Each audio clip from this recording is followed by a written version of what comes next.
மாப்போசி சாராயிடுச்சு. மாப்போசி வந்து கதையை வந்து தம்பி போஸ் வெங்கட் வந்து வீட்டில் கதை சொன்னோன்னே அவர் வந்து நடிச்சுக்கிட்டே கதை சொன்னார்.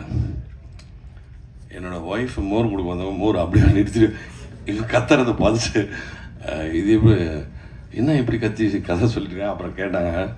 நான் சொன்னேன் போஸ் இதை நான் நடிக்க முடியுமா, நீ என்ன இப்படி நடிக்கிற, இவ்வளோ அழகாக நடிக்கிற. அவர் அந்த வாயெல்லாம் கொண்டுட்டு கையெல்லாம் வச்சு நடந்து வேற காமிச்சு இப்படி தான் நடந்து வரணும், இப்படி தான் சங்கிலி கட்டிக்கணும் அப்படின்னு ஃபுல் பிக்சரையும் கதை சொன்னார்.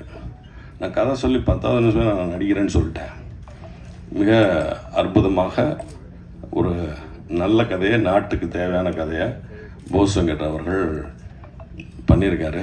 அதில் நான் வந்து நான் ஜெயிலரில் ஒரு சின்ன கேரக்டர் பண்ணேன், அந்த ராயனில் ஒரு சின்ன கேரக்டர் பண்ணேன். அது மாதிரி இதில் ஒரு கேரக்டராக பண்ணியிருக்கேன். அவ்வளோதான். எல்லா புகழும் போஸ் வெங்கட்டுக்கு தான். நான் என்ன செஞ்சாலும் அது வந்து போஸ் வெங்கட் சொல்லி கொடுத்ததை அப்படியே திருப்பி செஞ்சுருக்கேன். அவ்வளோதான். மற்றும் என்னுடைய நண்பர் தயாரிப்பாளர் சிராஜை பற்றி சொல்லணும். சிராஜ் வந்து இந்த சின்ன வயசுல இந்த கதையை கேட்டு அந்த மனநிலையை அவன் வந்து ஒத்துக்கிட்டதே பெரிய விஷயம். ஒரு சிறப்பான ஒரு கமர்ஷியல் படம்னா பார்த்தோன்னா கேட்டோன்னா உடனே ஓகேன்னு சொல்லலாம். இது வந்து கமர்ஷியலும் இருக்கும், பட் இதில் ஒரு கருத்து இருக்கும்.